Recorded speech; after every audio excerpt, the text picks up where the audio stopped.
एक तेज चाकू की धार जैसी ठंडी हवा अटापुएर्का पर्वतमाला के मैदानों को चुपचाप चीरती हुई गुजर रही थी। आकाश धूसर था और हवा में दूर कहीं से आई बर्फ की गंध और गीली मिट्टी की महक घुली हुई थी। कुछ जीव गुफा के प्रवेश द्वार के सामने गहरी खामोशी में सिमट कर बैठे थे। वे आज के हमारे जैसे मनुष्य नहीं थे। ऊंची पीठ, चौड़ा चेहरा और छोटे दुबले शरीर वाले वे ऐसे प्रतीत होते थे मानो उन्हें उस ठंड के लिए विशेष रूप से गढ़ा गया हो जिसे आधुनिक मनुष्य सहन नहीं कर सकता। उनमें से एक ने अभी तराशी गई चकमक पत्थर को उठाया। उसकी धार सांझ की रोशनी में चमक रही थी। बाहरी दुनिया में आग अब भी एक ऐसी शक्ति थी जिसे पूरी तरह वश में करना कठिन था। प्रकृति का एक अनिश्चित उपहार और साथ ही एक ऐसा भय जिसे वे नियंत्रित नहीं कर सकते थे। घाटी के पार मैमथों का एक झुंड चुपचाप आगे बढ़ रहा था, मानो समय में तैरती हुई कोई विशाल छाया हो। यह एक ऐसे युग की बात है जो 10 लाख वर्षों से भी अधिक पुराना था। एक ऐसा संसार जहां न शहर थे, न सीमाएं, यहां तक कि राष्ट्र की कोई अवधारणा भी नहीं थी।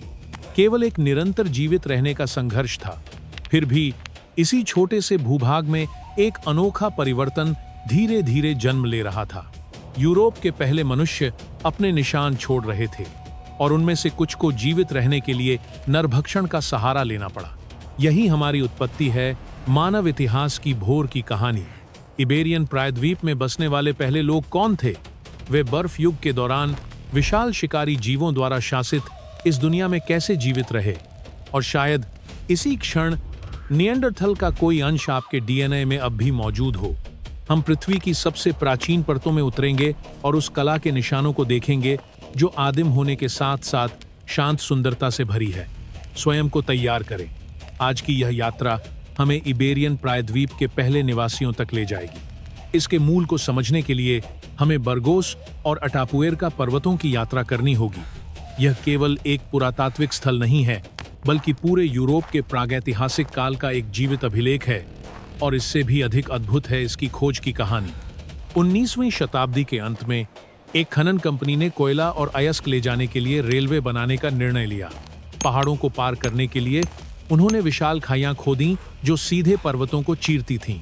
उस समय के मजदूरों को यह बिल्कुल भी अंदाजा नहीं था कि हर फावड़े की चोट के साथ वे सैकड़ों हजार वर्षों से जमा स्मृतियों की परतों को नष्ट कर रहे हैं। जीवाश्म हड्डियां, पत्थर के औजार और विलुप्त प्रजातियों के निशान अपनी लंबी नींद से जागकर पहली बार प्रकाश में आए। अंततः वह रेलवे लाभदायक सिद्ध नहीं हुई और छोड़ दी गई, लेकिन पहाड़ पर बने हुए निशान यूरोप के प्रागैतिहासिक अतीत का सबसे मूल्यवान द्वार बन गए। सीमा डेल एलेफांते में लगभग 12 लाख वर्ष पुराने मानव जीवन के संकेत मिले, जो पश्चिमी यूरोप के सबसे प्राचीन ज्ञात अवशेष हैं। लेकिन वास्तव में क्रांतिकारी खोज ग्रान डोलिना में हुई। लगभग 8 लाख वर्ष पहले जीवित रहने वाला प्राचीन मानव होमो एंटेसेसर यूरोप के पहले निवासियों में से एक माना जाता है। इस खोज ने लंबे समय तक चलने वाली बहस को जन्म दिया। जब हुआन लुइस अरसुआगा और एदुआर्दो कार्बोनेल की शोध टीम ने होमो एंटेसेसर को एक अलग प्रजाति घोषित किया तो वैज्ञानिक समुदाय विभाजित हो गया। क्या यह वास्तव में एक अलग प्रजाति थी या होमो हाइडेलबर्गेंसिस का एक रूपांतर? क्या उपलब्ध जीवाश्म इतने पर्याप्त हैं कि ऐसा निश्चित निष्कर्ष निकाला जा सके? ये प्रश्न आज भी अनुत्तरित हैं। फिर भी इन अवशेषों की आयु और यूरोप में मानव की प्रारंभिक उपस्थिति के प्रमाण निर्विवाद हैं। इससे भी अधिक चौंकाने वाला है उनके आहार से जुड़ा प्रमाण।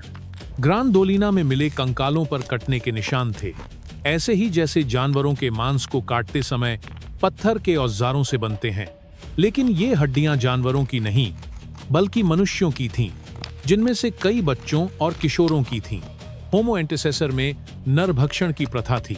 शोधकर्ताओं के अनुसार यह कोई धार्मिक या अनुष्ठानिक प्रथा नहीं थी, बल्कि केवल जीवित रहने का एक साधन, पोषण प्राप्त करने का तरीका। अन्य शिकारी जीवों की तरह वे अपने प्रतिद्वंद्वियों का शिकार करते और उन्हें खाते थे। यहाँ कोई पवित्रता या प्रतीकात्मक अर्थ नहीं था, केवल भूख और अवसर था। मानव हड्डियां हिरण और अन्य जानवरों की हड्डियों के साथ मिली जुली थीं और सभी को एक ही तरीके से संसाधित किया गया था। यूरोप के पहले निवासियों ने अपने ही जैसे लोगों के साथ भी वैसा ही व्यवहार किया जैसा वे प्राकृतिक दुनिया के किसी अन्य जीव के साथ करते थे। और प्राचीन शांत अटापुएर्का अब भी गहरे रहस्यों को संजोए हुए है, खोजे जाने की प्रतीक्षा में। तलछट की सबसे गहरी परत में, भूमि के 30 मीटर से भी अधिक नीचे, जहां प्रकाश कभी नहीं पहुंचता, घुमावदार गुफाओं के जाल के अंत में एक गहन शांति से भरा स्थान फैला हुआ है। वहां तक पहुंचने के लिए मनुष्य को सैकड़ों मीटर लंबे संकरे रास्तों में रेंगते हुए आगे बढ़ना पड़ता है, मानो हर कदम पर उसकी इच्छा शक्ति की परीक्षा हो रही हो। ठीक इसी स्थान पर पुरातत्वविदों ने कम से कम 28 व्यक्तियों के अवशेष खोजे जो 4 लाख वर्ष से भी अधिक पुराने होमो हाइडेलबर्गेंसिस के थे। वे अब केवल दूर के पूर्वजों की छाया नहीं रह गए थे, वे एक महत्वपूर्ण विकासात्मक सीमा को पार कर चुके थे। वे आग को बनाए रखना और उसे केंद्र में रखना जानते थे। यह केवल गर्मी पाने या सुरक्षा के लिए नहीं था, बल्कि एक चूल्हा था जिसके आसपास लोग एकत्र होते थे। 28 शरीर गुफा के सबसे गहरे और सबसे कठिन पहुंच वाले हिस्से में एक साथ पड़े हुए थे। यह कोई संयोग नहीं था, न ही प्राकृतिक घटना का परिणाम। वहां स्पष्ट रूप से एक इरादा मौजूद था। किसी व्यक्ति या समूह ने घने अंधकार के बीच से शवों को उठाकर मुश्किल से एक व्यक्ति के गुजरने लायक संकरे मार्गों को पार करते हुए उन्हें गुफा के सबसे भीतर स्थापित किया था। उनके पास एक लाल क्वार्ट्ज से बनी कुल्हाड़ी भी मिली। यह अटापुएर्का में दुर्लभ सामग्री है और यह स्पष्ट है कि इसे दूर से लाया गया था। इसे केवल उपयोगिता के लिए नहीं चुना गया था, बल्कि इसके लाल रंग और अनोखी सुंदरता के कारण। यह उपकरण जीवित रहने की आवश्यकता से कहीं अधिक सूक्ष्मता से बनाया गया था। पुरातत्वविदों ने इसे एक्सकैलिबर नाम दिया। यह कोई हथियार नहीं था, यह मृतकों के लिए एक अर्पण, एक उपहार था। यहाँ जो दिखाई देता है वह संभवतः मानव इतिहास के सबसे प्राचीन अंतिम संस्कार अनुष्ठानों में से एक है। इसे देखते हुए एक शांत लेकिन गहरा परिवर्तन दिखाई देता है। जिन्हें आदिम कहा जाता था, वे केवल अपने मृतकों को दफन नहीं करते थे, वे इस क्रिया में श्रम, समय और यहाँ तक कि सुंदरता भी समर्पित करते थे। अटापुएर्का में मनुष्य अब केवल जीवित रहने के लिए अस्तित्व में नहीं था, कुछ और गहरा मानवता के निकट एक अवधारणा जन्म ले रही थी। उन्हें समझने के लिए हमें उस दुनिया को देखना होगा जिसमें वे रहते थे। सैकड़ों हजार वर्षों तक यूरोप कठोर हिमयुग चक्रों से प्रभावित रहा। विशाल हिमचादरें स्कैंडिनेविया से लेकर महाद्वीप के मध्य तक फैली थीं। औसत तापमान आज की तुलना में 8 से 12 डिग्री कम था और अधिकांश क्षेत्र रहने योग्य नहीं थे। लेकिन इबेरियन प्रायद्वीप पिरेनीज पर्वतों से संरक्षित और भूमध्य सागर से घिरा हुआ हिमयुग शरणस्थल बन गया, जबकि अन्य क्षेत्र बर्फ से ढके थे। यहाँ जीवन टिक सका। इसी कारण इबेरिया ने यूरोप के प्रागैतिहासिक काल में अत्यंत महत्वपूर्ण भूमिका निभाई। कई प्रजातियां मानव सहित यहाँ शरण लेने आईं, और जब बर्फ पीछे हटी तो वे फिर से पूरे महाद्वीप में फैल गईं। इन शिकारी संग्राहक समुदायों का जीवन उतना असभ्य नहीं था जितना आमतौर पर कल्पना की जाती है। वे अनाड़ी गुफा मानव नहीं थे, बल्कि खाद्य श्रृंखला के शीर्ष पर स्थित शिकारी थे। वे समूह में शिकार करते थे, सूक्ष्म समन्वय के साथ, और भूभाग का रणनीतिक उपयोग करते थे। वे घोड़ों या जंगली बैलों के झुंड को चट्टानों की ओर धकेलते, जहां एक छोटी सी गलती उन्हें नीचे गिरा देती। कभी कभी वे उन्हें संकरी घाटियों में घेर लेते, जिससे उनके भागने का रास्ता बंद हो जाता।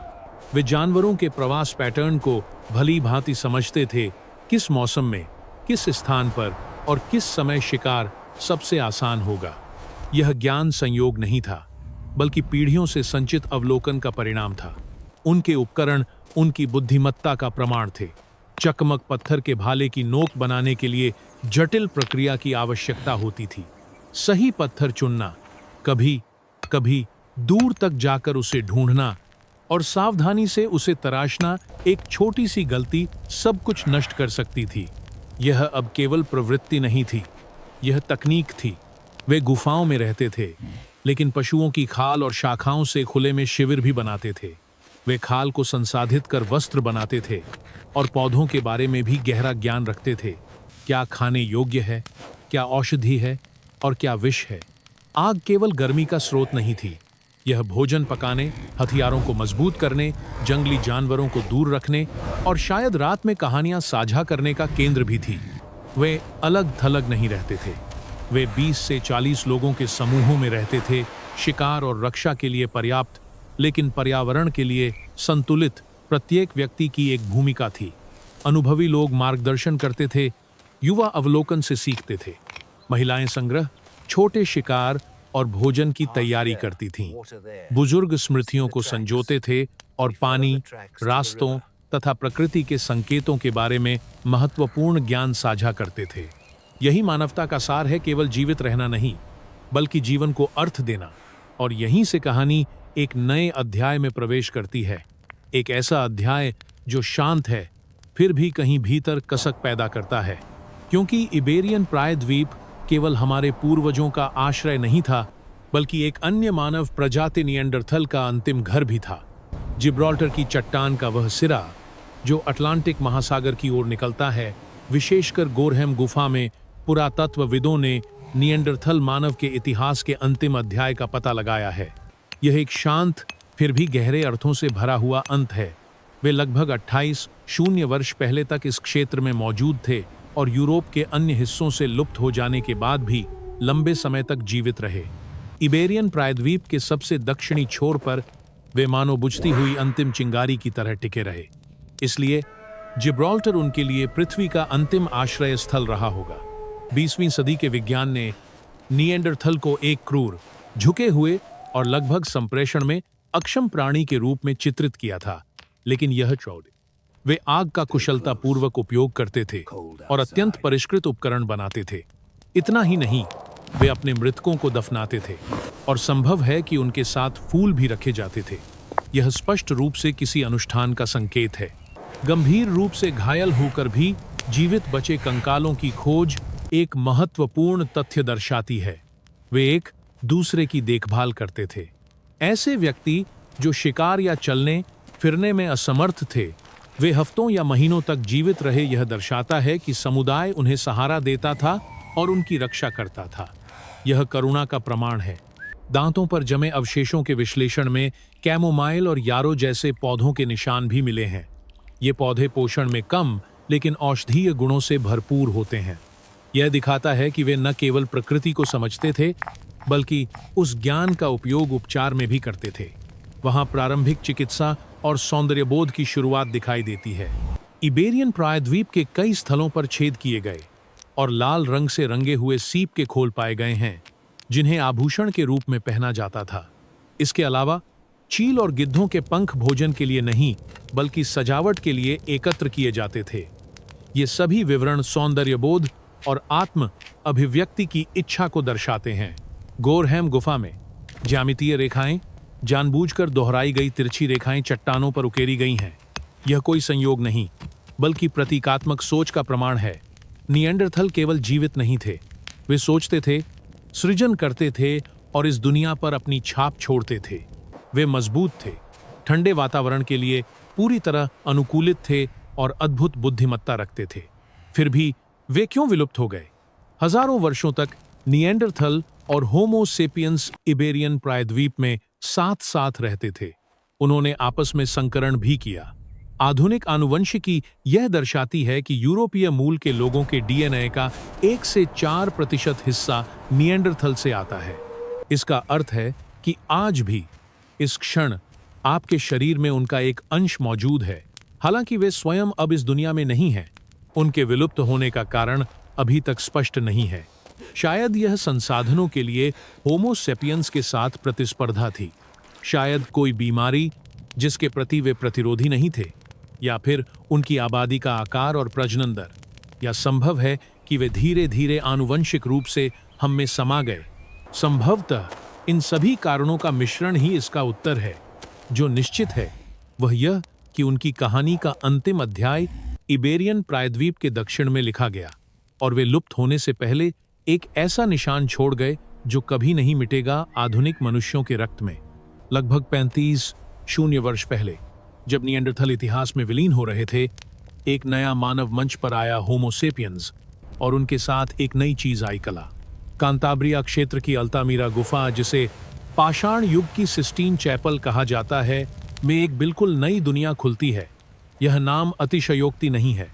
इसकी खोज की कहानी भी एक अद्भुत सौंदर्य लिए हुए है। 1879 में पुरातत्व के प्रति उत्साही एक कुलीन व्यक्ति मार्सेलिनो सांज दे साउतुओला उस गुफा में फिर से गए जिसे कुछ वर्ष पहले एक शिकारी ने खोजा था। उनके साथ उनकी 8 वर्षीय बेटी मारिया थी। जब वे जमीन का निरीक्षण करने के लिए झुके हुए थे, तब छोटी मारिया खड़ी होकर ऊपर छत की ओर देखने लगी और फिर उसने मासूम आश्चर्य से पुकारा, पिताजी, देखिए, वहां बैल हैं। जैसे ही साउतुओला ने ऊपर देखा, मानो समय थम गया हो। गुफा की छत पर लाल और काले रंगों में बने विशाल बाइसन ऐसे दिखाई दे रहे थे मानो वे चट्टान के भीतर जीवित हों। कल्पना कीजिए, आप पूर्ण अंधकार में खड़े हैं। ठंडी, नम हवा, गीले पत्थरों की गंध, हाथ में जलती हुई मशाल। आप संकरे रास्ते से गुजरते हैं। फिर एक खुला स्थान आता है। जैसे ही आप मशाल उठाते हैं, छत प्रकाशित होती है और कला प्रकट होती है। प्राचीन कलाकारों ने चट्टानों की प्राकृतिक बनावट का उपयोग करके गहराई का भ्रम पैदा किया। उभरे हुए हिस्से बाइसन के शरीर बन जाते और गड्ढे उनके पैरों की गति को दर्शाते। वे उंगलियों और पशु के बालों से बने ब्रश का उपयोग करते थे और खोखली हड्डियों से रंग फूंक कर छायांकन बनाते थे। यह केवल चित्रकला नहीं थी, यह चित्र और मूर्तिकला का संगम था। और यह सब 1500 से 2000 वर्ष पहले बनाया गया था। साउतुओला ने पूरे विश्वास के साथ इस खोज की घोषणा की, लेकिन प्रशंसा के बजाय उन्हें गहरी शंका का सामना करना पड़ा। यह वही तीव्र अस्वीकृति थी जो मनुष्य अक्सर तब दिखाता है जब वह अपनी समझ से परे किसी चीज का सामना करता है। पेरिस में प्रागैतिहासिक काल का अध्ययन करने वाले विद्वानों, विशेष रूप से एमिल कार्तायाक के नेतृत्व वाले समूह ने इस खोज को पूरी तरह खारिज कर दिया। उन्होंने मार्सेलिनो सांज दे साउतुओला को जालसाज घोषित किया और इसे एक चतुराई से बनाई गई नकली रचना बताया। उस समय उनके अनुसार प्रागैतिहासिक मनुष्य इतनी सूक्ष्म सुंदरता का निर्माण नहीं कर सकते थे। कुछ ने तो यह भी आरोप लगाया कि उन्होंने किसी आधुनिक चित्रकार को इसे बनाने के लिए रखा था। शैक्षणिक जगत की शंका और अपमान का बोझ असहनीय था और साउतुओला गहरे दुहक में इस दुनिया से चले गए। उनकी प्रतिष्ठा धूमिल हो चुकी थी और वे कभी निर्दोष सिद्ध नहीं हो पाए। समय चुपचाप बीतता गया। लगभग 20 वर्षों बाद फ्रांस में इसी तरह की गुफा चित्रों की खोज होने लगी। फिर 1902 में स्वयं कार्तायाक ने एक संशयवादी की स्वीकारोक्ति शीर्षक से एक लेख प्रकाशित किया, जिसमें उन्होंने अपनी गलती मानी और अल्तामीरा गुफा की प्रामाणिकता को औपचारिक रूप से स्वीकार किया। सत्य अंततः सामने आया, लेकिन 14 साल बहुत देर हो चुकी थी। साउतुओला अब इस दुनिया में नहीं थे, लेकिन उनकी बेटी मारिया सांज दे साउतुओला जीवित रहीं। उन्होंने उस क्षण का साक्ष्य दिया जब उन्होंने 8 वर्ष की आयु में गुफा की छत की ओर देखा था और इस खोज को पूरी दुनिया तक पहुंचाने में योगदान दिया। हालांकि अल्तामीरा कोई एकमात्र उदाहरण नहीं था। कांताब्रिया तट के साथ कई गुफाएं हैं, जैसे एल कास्तियो, टीटो बुस्टिलो और इकाइन, जिनमें इसी प्रकार की कला पाई गई है। इन सभी में एक समानता है, वे गहरे अंधकार में स्थित हैं जहां प्राकृतिक प्रकाश नहीं पहुंचता, और उनमें मुख्यतः जानवरों, बाइसन, घोड़े और हिरण को चित्रित किया गया है। मानव आकृतियां बहुत कम दिखाई देती हैं। ऐसा लगता है मानो कलाकार स्वयं गायब हो गए हों और प्रकृति की भव्यता को स्थान दे दिया हो। लेकिन जब हम भूमध्य सागरीय तट की ओर बढ़ते हैं तो सूक्ष्म परिवर्तन दिखाई देने लगते हैं। लेवांत कला अब केवल गुफाओं तक सीमित नहीं रहती, बल्कि खुले चट्टानों पर उभरती है और पहली बार मनुष्य स्वयं को चित्रित करने लगता है। जीवंत शिकार दृश्य, दौड़ते हुए धनुर्धर, सामूहिक नृत्य, आमने सामने खड़े लोग, ये आकृतियां ऊर्जा और लय से भरी हुई हैं। कला अब केवल प्रकृति का अवलोकन नहीं रही, बल्कि एक घोषणा बन गई। मैं अस्तित्व में हूं, मैं क्रिया करता हूं, मैं इस दुनिया का हिस्सा हूं। ये चित्र दर्शाते हैं कि प्राचीन मनुष्यों में उच्च स्तर की अमूर्त सोच, सौंदर्यबोध और मानसिक संसार बनाने की क्षमता थी। वे आदिम नहीं थे, मूलतः वे हमारे जैसे ही थे, केवल उनके औजार और युग अलग थे। इसलिए इबेरियन प्रायद्वीप के प्रारंभिक निवासी केवल संग्रहालयों में रखे निर्जीव जीवाश्म नहीं हैं, वे एक ऐसी यात्रा के प्रतीक हैं जो 10 लाख वर्षों से अधिक समय तक चली और कठोर प्राकृतिक परिस्थितियों के विरुद्ध निरंतर संघर्ष का प्रमाण है। उन्होंने हिमयुग को सहा, विशाल शिकारी जीवों का सामना किया, पत्थर को आकार दिया, आग को नियंत्रित किया, मृत्यु का शोक मनाया और अंततः अपने विचारों को चट्टानों पर चित्रों के रूप में उकेरा। अटापुएर्का में हम संबंधों और प्रारंभिक अंतिम संस्कारों के संकेत देखते हैं। जिब्राल्टर में हम उन भाइयों को याद करते हैं जो विलुप्त हो गए लेकिन आज भी हमारे डीएनए में जीवित हैं। अल्तामीरा में हम कला के जन्म, मानव आत्मा के उद्गम का साक्षात्कार करते हैं और एक 8 साल की बच्ची के उस क्षण में जब वह गुफा की छत की ओर देखती है, हम जिज्ञासा की उत्पत्ति देखते हैं, वह शक्ति जिसने मानवता को आज तक पहुंचाया। उन्हीं से हमने दृढ़ इच्छा शक्ति और खोज की लालसा विरासत में पाई है। ये गुण भविष्य के हर इतिहास को आकार देते रहेंगे और यह कहानी अभी केवल शुरू हुई है। इस यात्रा में हम गुफाओं के अंधकार से निकलकर एक महान मोड़ की ओर बढ़ते हैं। नवपाषाण क्रांति।